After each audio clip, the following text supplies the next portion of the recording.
मॅगीला उत्तम पर्याय म्हणजे ही रेसिपी. आता ह्याचं नाव पुढे सांगते.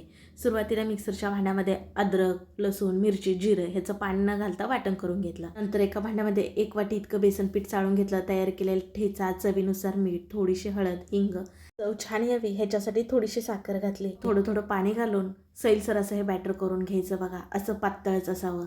चला आता आपण गॅसकडे वळूया. तर गॅसवरती कढईमध्ये बघा 1 पळी तेल घातलं.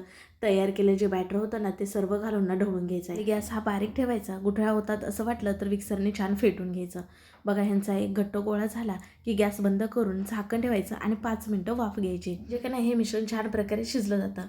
नंतर सोऱ्यामध्ये बघा शेवची जी चकती असते ती घालून घेतली. आतल्या बाजून तेल लावून घेतलंय. तयार केलेलं मिश्रण घालून ना जशी आपण शेव पाडतो तशी पाडून घेतले बघा. वरून ना गरम तेलामध्ये जिरं, मोहरी, तीळ, कढीपत्ता ह्याची फोडणी घालून घेतले. थोडंसं ओलं खोबरं आणि कोथिंबीर घातले.